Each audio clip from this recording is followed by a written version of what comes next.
Oh, wait. Oh. And then how do we know the mics are working? Are they both on? We good to go? Okay, great. Okay. Change attacks. I don't trust myself to do that, so you should do it. Change attacks? Oh, you just up click here? on the... Oh, okay, never mind. Okay. It's no big deal. So are you on the player side? Alright, we can wait. We can wait. We'll wait. Yeah, I'll be in The left? Okay. So we have Gamerman versus Village Mascot. Yes. Gamerman plays Ike and Village Mascot. Last time I checked was playing Link, but now he's also playing Roy. He beat me last time we played when he was Link, so I hope he loses because I have to play the winner. So I have a horse in this race. Well, I've got bad news for you. The seeding says that you're going to be playing Village Mascot. That is what it says, and I've accepted this fate. And I think a lot of this comes from like, so Village Mascot didn't start off as a Smash 5 or Smash 4 player. He played Melee the entire time, and he played some Project Melee as well. He's really good at both games. So I think a lot of that just kind of carried over into this. Yeah. Even like the wonkiness of the characters, because I feel like Project M had like a bunch of like really weird people. Like they had just a weird cast. So like, even though this cast is like kind of like outrageous, I think he has adapted well to switching games over. Yeah. I don't even know if he's still playing Melee now that I think about it. Does Mascot have 1T or 2? Hey, he wants to know if Mascot has 1T or 2. Do you spell it normal? 1T. Okay, cool. Just want to make sure. Alright, it is 0-0, and I'm being joined by Davon. Hi. At Aqualad SSB? Aqualad _SSB. Aqualad _ SSB. This is Is this losers round 2? No, this is winners round. Oops, sorry. Okay. Winners round 2. Alright, so we've got Fire Emblem Boys. I'll change it after that because I'm about to miss it. So yeah, we got, that's what I thought was going to happen. We're going to have Roy versus Ike. Kind of like the battle of the A button here. It really is. Like, anime boys are coming out in full force. now, if we're playing a spacing game like appropriately, Ike might have the upper hand just because I think his sword is like very slightly bigger than Roy's. But Roy has a lot of burst damage that comes from like his jab, and he can kind of like rush you down a little bit better than Ike. Ike has to kind of like fade away to the back and just throw out nairs and like wait for them to like connect for him to get anything started. But even like right there in that situation, you ran up into him, threw out a forward air, and then just jabbed right after, and there wasn't really like there wasn't a punish for it. You know what I mean? Mascot's also really good with using Roy's speed to kind of get around Ike's disjoints. So he's even though he's on paper he should be at a disadvantage like Ike's disjoints. He's using his speed to get around it and like ledge trap and stuff. Yeah, that's a good point actually. You're right. If he gets, and he has the lead right now, he has the potential to kind of just like run away and like force Ike to chase him. Nice, whoa! Amazing counter. That is actually a game changer. I mean, there's a lot of things you can do to Aether, so Ike's will just do side B instead, but I don't think I've ever seen side B get counter like that, let alone have it kill outright. So this means that Gamerman kind of can't go off stage, because now both of his recoveries are exploitable unless you like goes high. Roy's, on the other hand, is still like kind of exploitable, but I don't think it's that extreme. Mascot doing a great job at playing around. Gamerman has a very stationary playstyle. Probably because like slow. Mascot getting around it really well. Yeah, he is. And he's doing a good job. He's throwing out his pressure, and then like you said, he's just playing around him. He'll just like stop and like wait for something. Like right there, he baited out the counter. Right. Yeah, he like baited that out, and it was like, oh, I got the punish for this. He's trapping his landings really well too. Jabbing to fair, not gonna take it, but he is down tilt might one kill of the him, best ledge trap characters in the game. Okay, Ike was able to make it through just barely after that counter. Mascot's gonna reset the ledge trap. That was a rough. It's gonna be really hard for Gamerman to get out of this corner, as Ike, especially on top of Mascot being a ledge trapper. But Eruption is gonna take it. Yeah, it just goes so low and it covers so much range, just period. I guess, I think now that we're seeing how this goes, both characters, if they're off stage, theoretically should die. Gamerman almost died a couple times back there, but he he finagled his way around really well. Mascot having lots of extra credit, gonna just kind of take it slow, and that's gonna take it. Yeah. Roy's side B, don't know the name, it's not Dancing Blade. Good cross slash. Yeah. That's what we're gonna call it. Great move. Yeah. I like going for the jab into the attack cancel back air. That's something we're seeing on a lot of Roy's now. Like even when you're at like higher percents, like 90ish or whatever, it seems to be an outright kill confirm, and at lower percents, it's still combos. So it's a really powerful tool for him. Okay. Yeah, Gamerman's kind of like, he's staying in the center, and he's showing his nairs out, and he's trying to just take up as much space as he can that Roy has to deal with. But again, like you said, Mascot is able to just use his speed to just kind of avoid a lot of these situations. Okay. He does miss the punish there with the sour spot F smash. Probably would have taken the game, but he's still holding on. Gamerman definitely showing us signs of life. Good read with that up smash, amazing read, Gamerman's part. All right. 97% though, it's gonna be hard. All right, he was in a really. Oh, Mascot almost SDs. Mascot SDs. I was shaking. Yeah, me too. Gamerman's just gonna have to play like super careful from here. Like he can't trade with anything. But even something as innocuous as a jab can spell his death.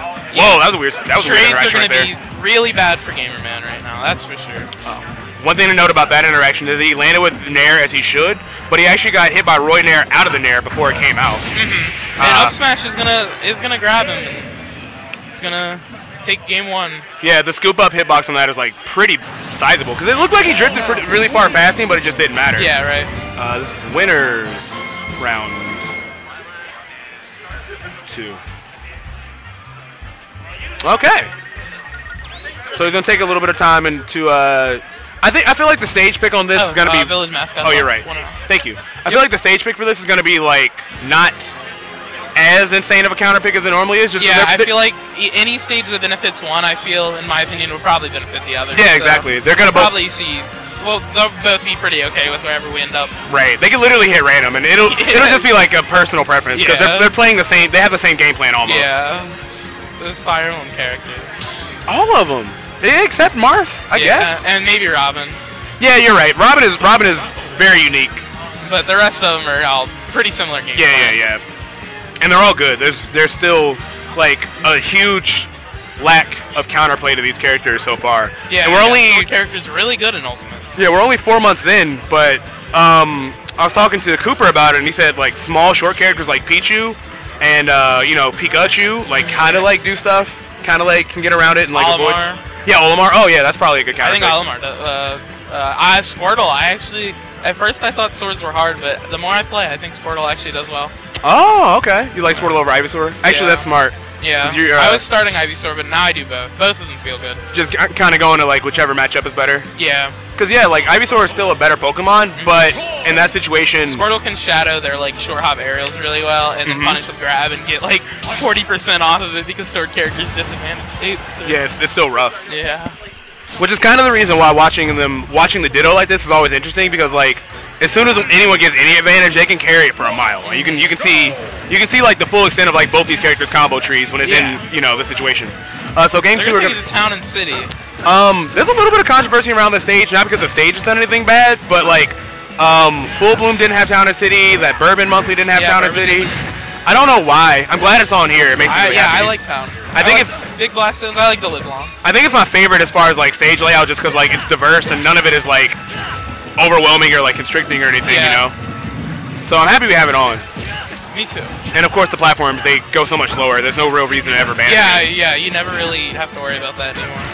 All right, this match is looking a lot more even than the first one. Yeah. Gamerman not getting hit by that down tilt. Okay. Mascot gonna miss the ledge trap, but. Yeah, I think he got a little bit over-eager. He was looking for like a lot of different punishes, and Gamerman just decided to just still keep kind of playing it slow. That was a kill opportunity. I honestly think back air would. I don't know much about Ike, but back air looks like it would have done it. I think the same thing. I think back air also would have done it. Oh, cool. Gamerman makes it to the center.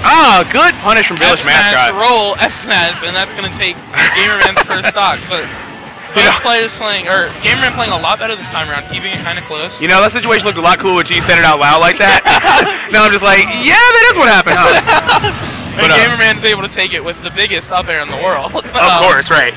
But good coverage. She trapped all of Village Mascot's landing options, and even if he hadn't, all of his aerials auto-cancel so well, he would have been fine to, punish just in case. Alright, yeah. This is pretty much even now. I think Gamerman's kind of like figured out what he needs to do against Roy. He's going for these really, really big reads, though, and I haven't seen them pay off quite yet.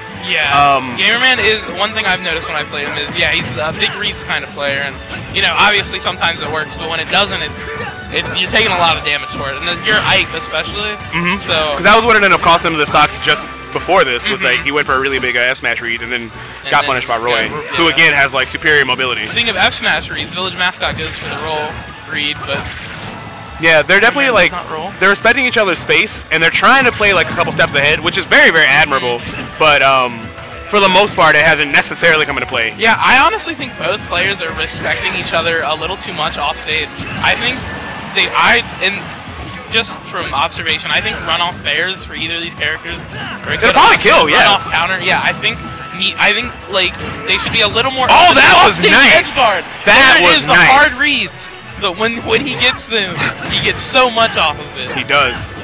I like that effort from Village Mascot too. He knows a lot of people come down from that situation and just kind of start rolling, just trying not to get while you're invincible. Yeah. But he played patient to try to get the F smash. But Gamerman was aware.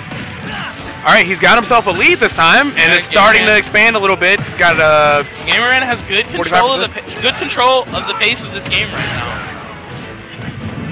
Okay, he had him frame trapped. He forced him to dodge the up air, and he had an opportunity to punish, but was just a little bit late. He's still covering this really well, 83%, and he's still got that second stock in front of him. Oh my gosh, Gamerman reading this man like a book. Oh, he threw it out a little early. Tried to cover the roll with the neutral air, but he didn't get back far enough. Village Mascot in a really precarious situation. Village Mascot's got to figure something out. Ike is going to be able to kill it these percents. Oh, you know what? That time he took your advice. He went out. Oh no! He went off too far. Oh, that's unfortunate. I think he double jumped for the edge guard. You can go off stage and edge guard with these characters, but you can't commit that hard. Yeah, I think you might have played, or played a lot of Roy, not so much Ike. But yeah, he went just a little too far off stage. But he could have. He had the right idea, but the execution was just a little bit off. We're gonna go to game 3 though. So yeah, I'm glad to see a game 3. That's a big turnaround from the way that started. 2-stock even. And like we said last time, Stage is not too worried about it. It's a coin flip at this point. I don't think either character is gonna heavily benefit. Ooh, we're gonna get some bangers in here. Slappers. Let's go Castlevania. Castlevania music is so good. It really is. All right, so game 3 on Battlefield. Ooh, just take a second and appreciate this. Yes. This song slaps. All like Castlevania music, amazing. Mascot is gonna switch to Link. Wait, can you hear the game audio in your headphone? Oh well. Is that bad? I think is it working? Just I think only one of them can. Okay. Yeah. Oh, okay. That makes sense. All right, so Village Mascot is actually switching back to Link this time. Yeah, I'm interested to see. I think Link can probably do a good job at keeping Ike out. I was gonna say I agree. Yeah, his zoning tools can all come into play, and it's gonna kind of change up the way he's been playing because they were playing this like in-your-face kind of like rushdown battle the past 2 matches, but now he's gonna slow it down. He's gonna set out a lot of traps for Ike. One observation I'd like to make is the skin on Gamerman's Ike kind of blends in with the stage a little. I wonder. It does. I'm curious if that was intentional or not, but you see what I'm saying? It definitely kind of fits the colors. Yeah, it's actually kind of hard to see him. You're right. Yeah, I noticed that. I was like watching and I'm like, No, you're right. Yeah, that's a sneaky trick. Yeah, sneaky. For a sneaky trick. Those snakes be doing that too. They do. They do. I haven't, but yeah. I just tell them no. They're like, hey, can I take it to? I'm like, no, we can't. I'm sorry. I think Amida went to All Black Snake and he went to the stage, and then Twitch chat was just like, yo, he's cheating. Yeah, I actually saw that in was that Full Bloom? Yeah, Full Bloom. I saw the Twitch chat was like, he cheating. I was like, he kind of is cheating. Yeah. It was like I would have. Somebody, whoever was commentating, was it you and TK? I think it was. Yeah, it was. Well, I was gonna. One of you even pointed out that like, or should have just said like no. Yeah, it is so awkward because like, and this isn't necessarily like an egregious like. Yeah. Exploit or anything, but like in that situation, I don't think there's a rule written yet for what you can and can't do. Yeah. So everyone's just kind of wild. I think if people want to take it to Battlefield DBZ stages, moment, I think your opponent has to agree. Okay, is that the rule? So I think Vorst was okay with it, but if he wasn't, he could have said something. Okay. Yeah, I believe with Battlefield and Omega forms, your opponent has to agree so that you can't do stuff like that. That F-tilt to cover him jumping behind him, almost killed, but great DI by Village Mascot. Again, totally even match, only 8% between them. All right, Village Mascot is gonna get first blood, but he's already at a spot dodge F-tilt. We're seeing a lot of one of them throws out something, one of them spot dodger rolls it, and then the other one throws out the same move and it kills. Just a common thing I feel like you kind of see in sword characters. Backer's gonna take it. That was a really good punish he had up there. He had 2 up tilts, and then he parried, and then like waited for what was gonna happen, and then got 2 more up tilts, and all that damage was just all that same string. Gamerman fired back though and killed him pretty quickly. He's not out of this yet. He's only down by a little bit, but now he's in an offstage situation, and bombs are gonna make this really hard. Yes, bombs are gonna make Ike's recovery really hard. Mascot with such a significant lead. Yeah, it sends so horizontal. Like even he reacted appropriately and went for the side B. But even still, it just sent him so far out he wasn't able to make it. Oh no! Don't count me out! Oh, that's an unfortunate SD. Village Mascot's gonna take it 2-1. Stay there, Mascot. Yeah, are you perked? Gamerman, just try to. Alright, well, I have to play, so. Yeah. Bye. Hey, you're gonna need to find another commentator.